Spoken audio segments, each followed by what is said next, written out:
Hi, I'm Bricia Lopez. Today I am cooking with the man David Chang, or he's cooking what I'm cooking, or something's happening today. I'm making a salsa and I'm making a marinade for a carne asada. So I have a cookbook, it's called Asada. It's all about Mexican style grilling and asada culture in LA.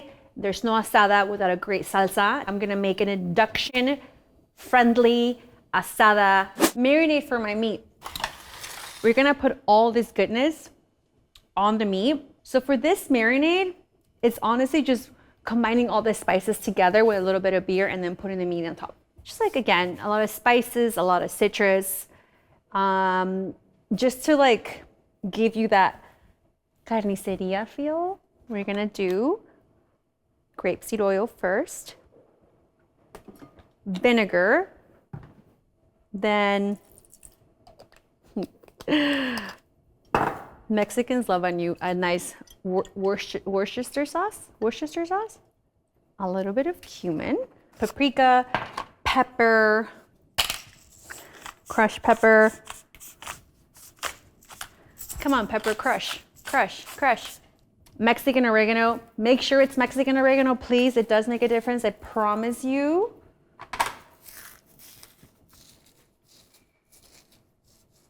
All the oregano. Cloves and cumin are like key to this recipe. It's just like a pinch, because you don't want it to overpower everything else. You know what I'm saying? Then we're gonna cut all the key limes. Key limes are just so much better than regular limes. We're gonna cut all the limes. Citrus, it's like the key to life in Mexican cooking. My friend yesterday was telling me that she was cooking for my book, and she's like, Bricia, I bought like 20 limes and it wasn't enough. I'm like, girl, no, because when you're cooking Mexican food, I feel like use knives, hand towels, hand tools. Oh, perfect, thank you. You need all the limes. All the limes, all the lemons, all the oranges. So, do you see how much juice? Okay, can we get a close up of like the amount of juice that comes out of this key lime? I mean, look at this. That's crazy, right? So that's like next level Mexican magic right there. Like, this is crazy. This is why I love me some Mexican key limes. What can I say? Mexicans just have the better limes. Okay. We'll do a lemon as well.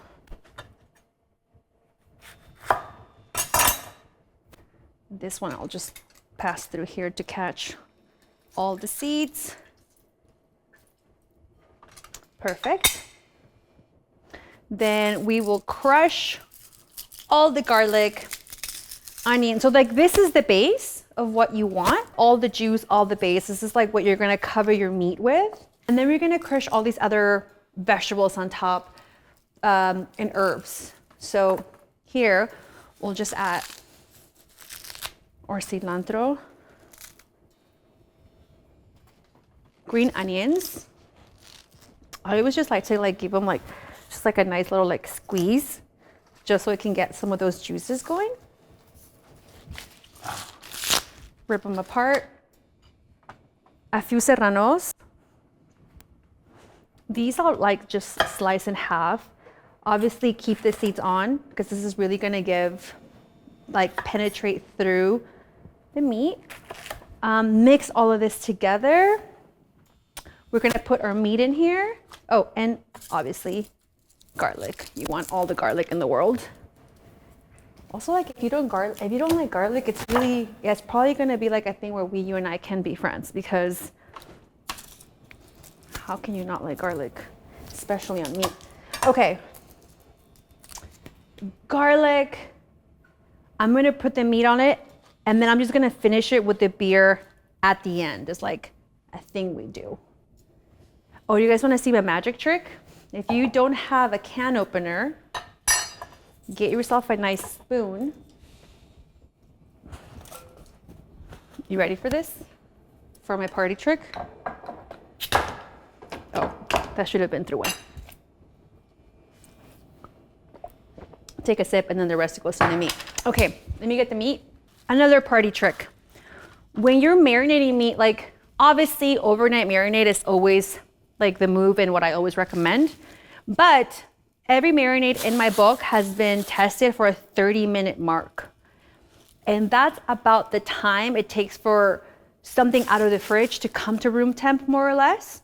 So if you're in a hurry, if you want to do this same marinade, the same recipe, you totally can marinate your meat, leave it on the counter while you do all the salsas, and then it'll be ready to get grilled. I mean, like, I feel like I should have done this first before the salsas and the tortillas, but let's just pretend I did. Okay. So here we have a beautiful flap. So let me show you, like, flaps are just this beautiful thin cuts, like close to the flank steak, but the flanks are a little bit thicker than this. And then still has like this beautiful marbling with all the fat and all the goodness that you want in a nice like asada cut. And you just wanna just sort of, you wanna just like have all these flavors, all the meat. Oh, and also we're gonna salt this meat. That's what we're gonna do too. Let me wash my hands. Okay. 1 tablespoon of salt per pound of meat. I would say it's safe. This is a thin piece of meat, so it'll take on the salt very nicely. Also, like, remember which hand you're using, because you don't want to put like your hand in the salt back when you just tasted. I mean, when you just have like raw meat in your hands, you don't want to do that. Okay. I am going to mix all of this, and all that juice and all those flavors are going to come together. Oh, it's going to be so good. I mean, that already looks really good, but you want them all to kind of like have fun with each other and like do all the things. Then at the end, we throw the beer in, we cover it and let it come to room temperature. There's the meat, and then we're going to throw the beer on top.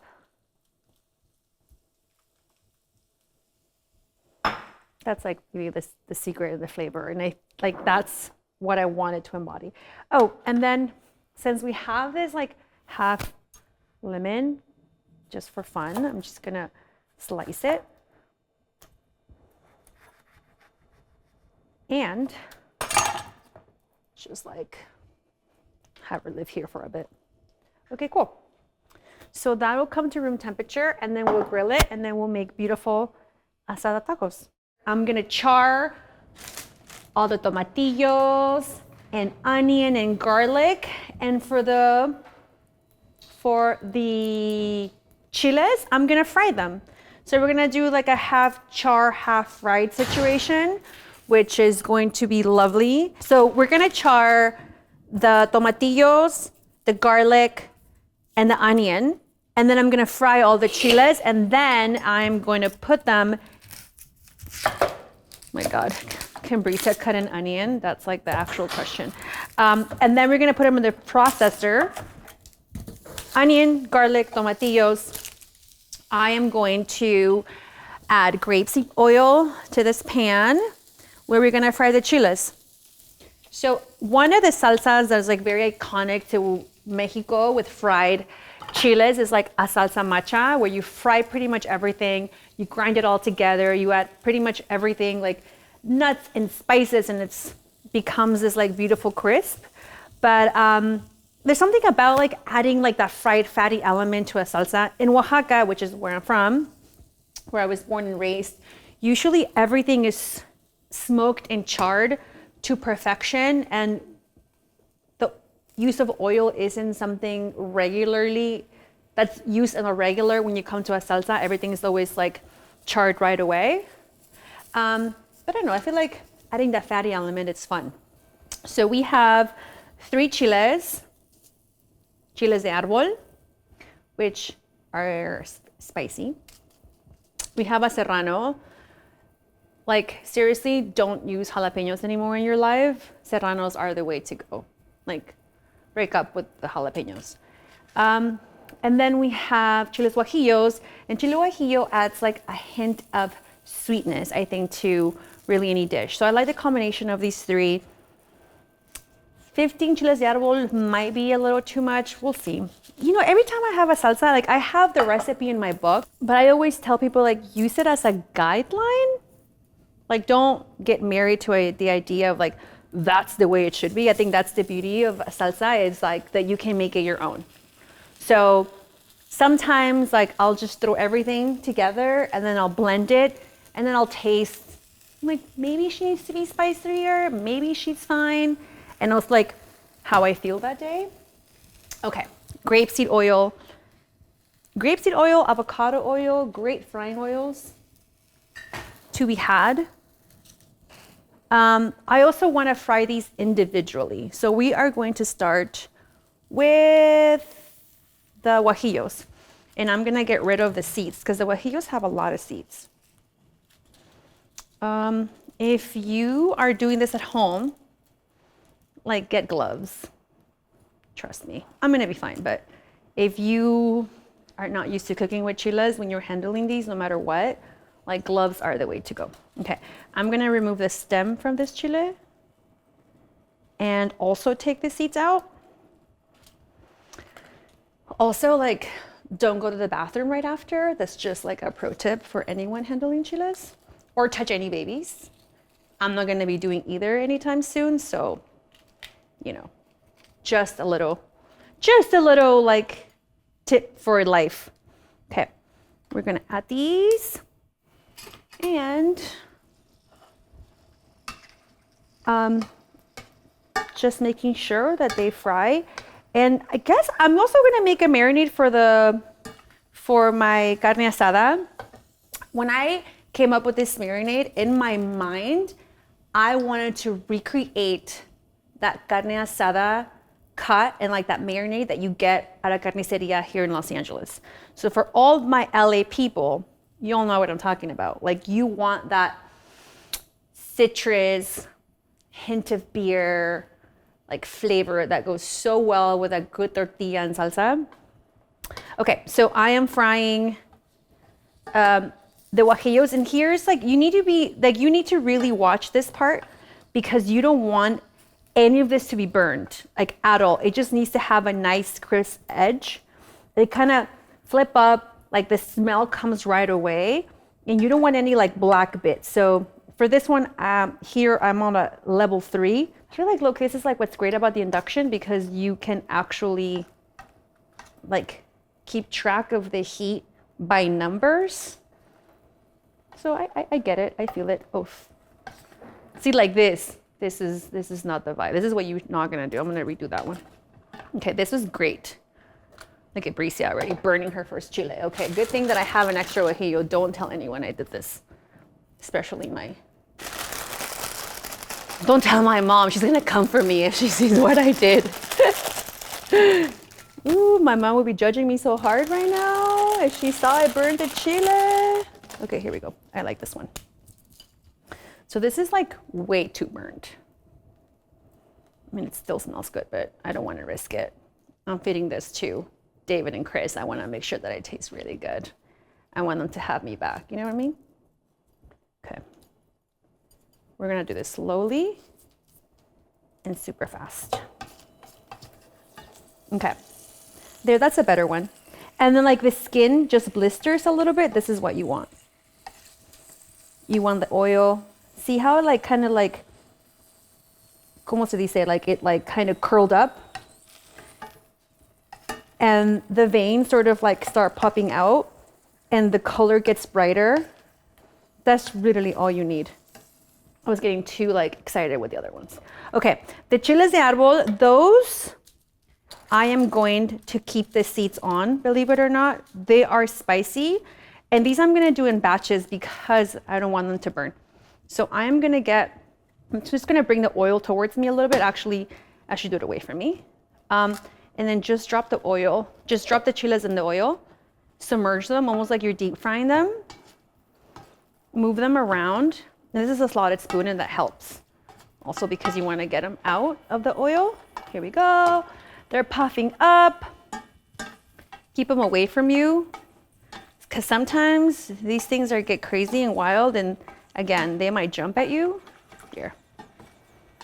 So what I love about doing it like this is that you can also bring them up and they kind of stop cooking. Like you bring them towards you and that helps like they stop frying, obviously, because they're not in the oil. And then you bring them up. I smell them. Oh, this is gonna be a spicy salsa. We continue frying just like a bit. I feel like it can take a few more seconds. And I feel like this is the art of you getting used to dried chiles and flavors and this technique. I think like this is what makes Mexican food like so bright and beautiful, is really the use of dried chiles. And they're like, once you start cooking with these chiles, this is all you're gonna wanna be cooking with. Also, I think this is why I love Mexican food and Korean food, and I think that they're so similar, because I feel like our chiles have a lot of similar flavor profiles. So super fast. You just want to like get like the brightness out of it, the flavor, the spice. Here we go. And then we'll do the serrano last. That one's the easiest one. That one, like, I don't care if it burns a little bit, but the dried chiles, you want to be super careful and like precious with them. You want to make sure that you watch these. These chiles you treat like a lady. You know what I'm saying? Nice. The other one, the serrano, you can be a little bit more rough. Okay. Let's see. I'm gonna bring them towards me. And the chile de árbol, I would say, is the most common chile in Mexican cooking and the one that's used a lot. I mean, it's the one, like in Oaxaca, in Mexico, they also call them chile de onza because you buy them by the ounce because they're so small and light. And when you go to the store, any Mexican store or non-Latino grocery store, make sure that you buy chiles de árbol or chiles de onza. Chiles de árbol, that's what they call here in America, that are from Mexico. There's so many other chiles that look the same and they're called the same that they brought from different parts of the world nowadays, but the flavor is just not the same. So you want to make sure that when you buy them, you buy the ones that are from Mexico. Okay. So now that I'm done with those chiles, I'm going with the serrano, and that one, like I said, can take heat. This one, I'm just gonna let her like do her thing, and it's gonna take a while. These are cooking up. And these I want to get charred too. Like usually in Oaxaca, the way that people like char these, they'll put them like, so everything is cooked, open fire on a comal. They have all the wood or carbon in the bottom. So they would throw all of this in the ash and it gets ashy and smoked and pretty. And like that taste of smoke and charcoal is almost like an extra ingredient of sorts. But here, we're just gonna char the shit out of them and make sure they're nice. And they're probably gonna take a bit, seeing. And then the garlic, when you put it, just put it with skin on, it's fine. I actually, when I char garlic, I always do it directly with skin on because then it's easier to peel it off after. And then you get all like, the garlic gets sweetened inside. I don't know, yes. You understand what I'm saying, right? Like it'll cook no matter what. So this, what I'm doing, we're frying it. It's also called chile toreado. That's like this process, that's what it's called.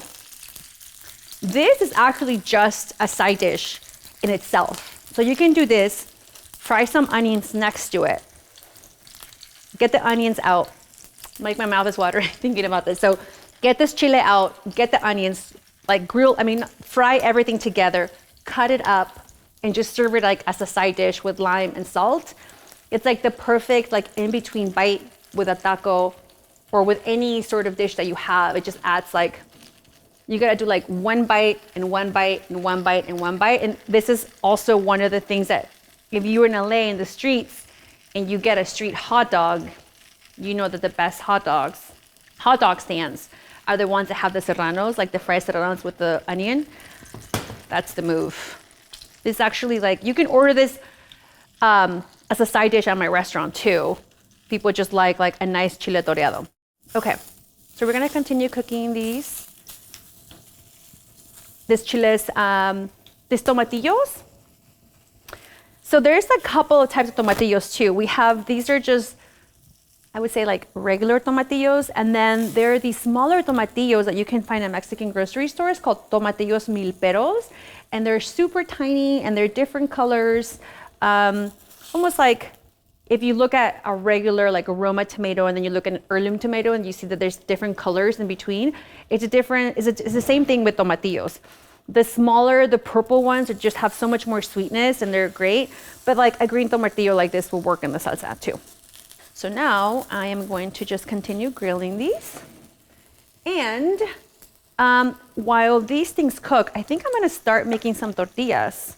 I just felt that when I see the asada spread, it seemed very Korean barbecue to me. Oh, totally. And I know if you're watching this and you've been following what we've been doing a while, I'm like, oh, this guy compares everything to Korea or Asia. Well, it's because I'm right. I mean, in this case, yes. So here's what you want in tortillas. You know, obviously in Oaxaca or anywhere in Mexico, you will use a comal. But I like to make tortillas on anything that's like, just like it's really nice and really hot. What you want is a vessel that can just get really, really hot. So like any like good stainless steel or cast iron will work for you. Okay, this one I'm gonna go to 8. I feel like 8 is the move on this for my tortilla. Okay, I'm gonna bring my tortilla press. Okay, and then you need like plastic. Do not use parchment paper for the life of me. When you make a tortilla, don't do that to yourself. And I know, yes, we should be saving the earth, but like using plastic for your tortilla press is totally fine, I guarantee it. So I'm gonna just cut a square. Usually you'll do like a perfect circle, but right now, ain't nobody got time for a perfect circle. We're just gonna do 2 squares really quick.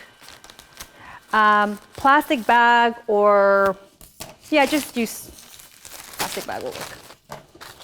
Okay. This serrano is winning. Okay, this is good. Okay, do you see like the char here on this side? This is what we want on the other side. So it's happening, it's almost there. These are almost there as well. You want them to be nice and soft. I think I'm just gonna stand this one up like this, on the side, this one on its side, this one, that one. Okay, tortilla time. I have masa that I got from my restaurant. We're gonna make a little, I feel like also like the size of the ball that you want or the size amount of masa that you want just comes with time and experience. I don't know. Some people just want to know like, how much does it weigh? What is the size? I don't know. I mean, I would get a scale, but even this, I feel like it's a little bit too big. Let's do a little like rolling motion to get a nice circle. 1 plastic, 1 masa ball, a second plastic bag, then bring it down, press it, bring it back up. And here's what I like to do. Like, I like to do a little like, oh, there we go. I turn it, I go again. When I do this, I feel like it's easier to like remove it from the plastic. Here we go. Well, also don't drop your plastic on hot surface. Here we go.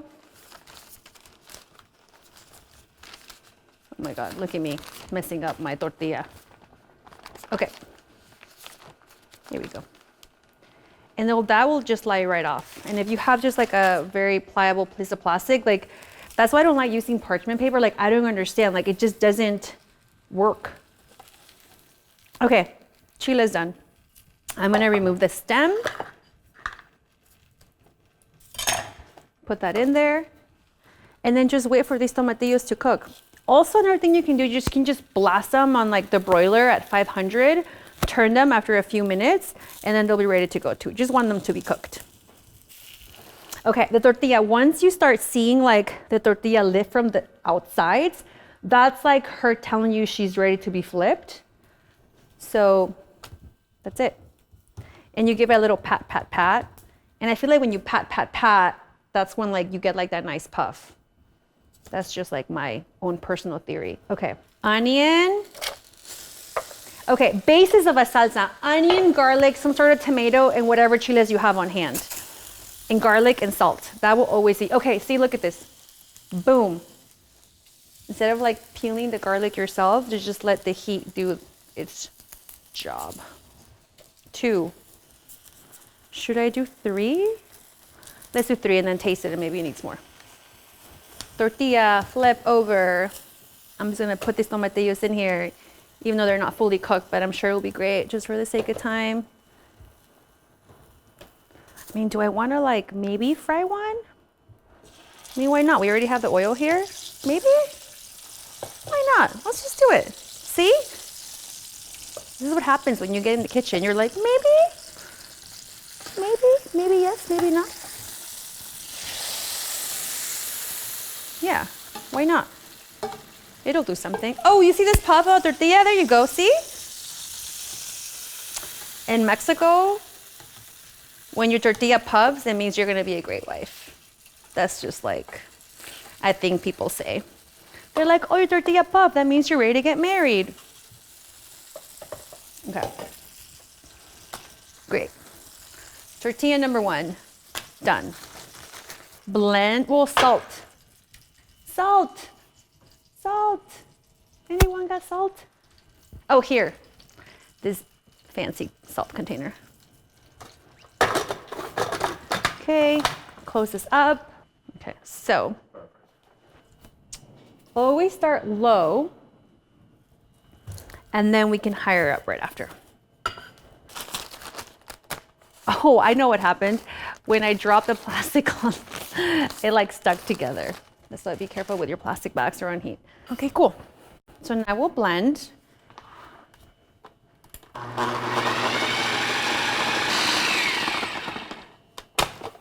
Ooh, this looks nice. It's a little blended, but this is, we're gonna taste for seasoning. Oof. This is a spicy one, but it's really good. Okay, we're gonna add more spice. More salt. And we'll make one more tortilla. Moment of truth, guys. Let's see. Let's see. This is looking so good. I'm gonna put this extra garlic. And of course, I always do this.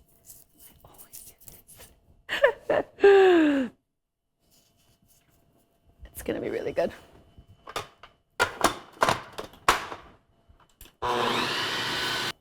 This reminds me of a salsa my mom makes all the time.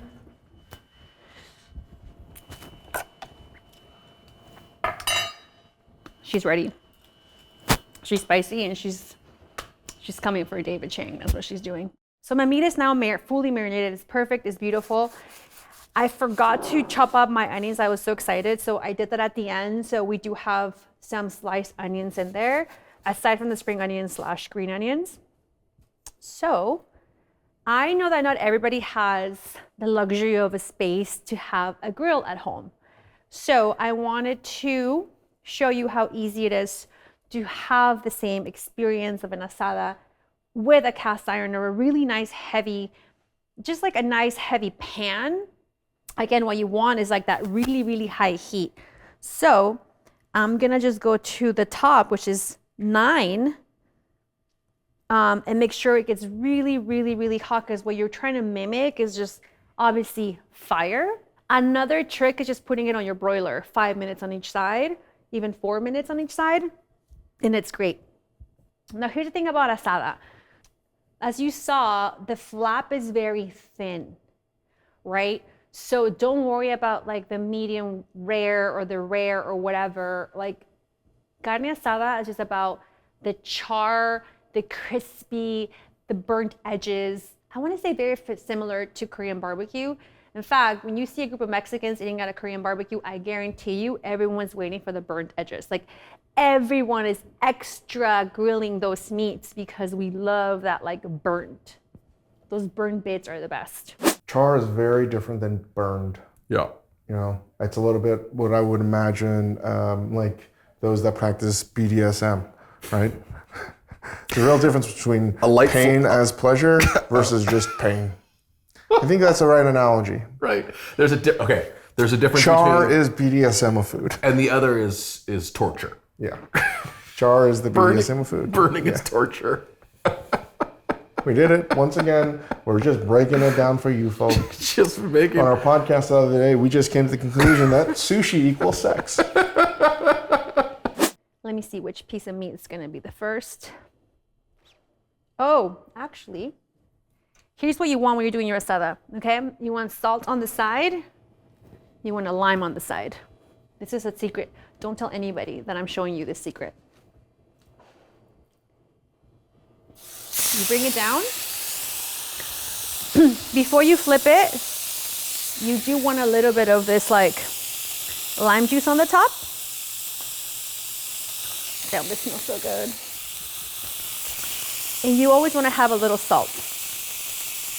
And then you flip. And it's going to be so good. So I'm going to let that just cook. While I do that, I'm going to put my salsa in a bowl and make myself a nice taco, and I want to make sure that it's so good. Not gonna lie, this meat smells delicious, effing delicious. Okay. She's not ready, I'm gonna wait. I'm not gonna you gotta let her simmer. Again, you want it nice and crispy. You don't want any of this like medium rare situation. You want it well done. Let's see here. No. We still need some time. And also that's why you want it to come to room temperature. If you put a cold piece of meat directly in the fire, it's just like gonna take longer to cook and you're not gonna get that like nice char. So that's why you gotta make sure that like take it out 30 minutes before you start cooking, just so when you put it direct in the fire, you get that like nice crisp edges that you're looking for. Oh. Okay, it's happening. Something is happening. Okay. You see that? And then now you go. Yes, the answer to that is yes. Can I encourage you to make your tortillas at home? I guarantee you it's super fast. There's so many like great brands that do masa harina nowadays, and you can have this masa done in like 2 minutes. And like, do you see how I'm making my tortilla while this cooks? Like I made the salsa, you have the tortillas, you have your meat. And it's just like a different experience. And it's something you can do with your family. Like my son loves to make tortillas, my daughter now too, and she's only 3 years old. And I just think it's important to keep those traditions alive, you know? You know what I'm saying? Look at this tortilla, look at this. I'm telling you, my grandma's gonna come for me for that. She's gonna be like, what is this woman doing? Okay. To get one of those non-stick bags. I will not be using that machine now. And she can't do it, I definitely can't do it. That one's still gonna work. That one, I mean, it's still gonna be delicious. Here.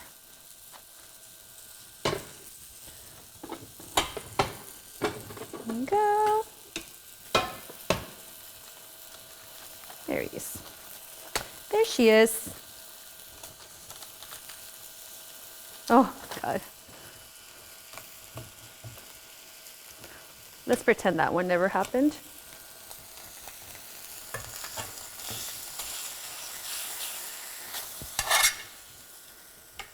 Perfect. Perfection. It even just smells so good. Okay, we're gonna put another one. Put one more down. Don't forget your lime. This is the secret.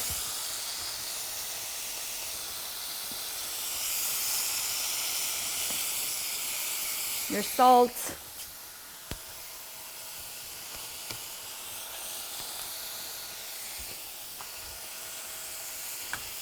These tortillas are just not being with me today. The first two were amazing. I'm gonna get just like a nice one. Okay, I'm gonna cut this meat.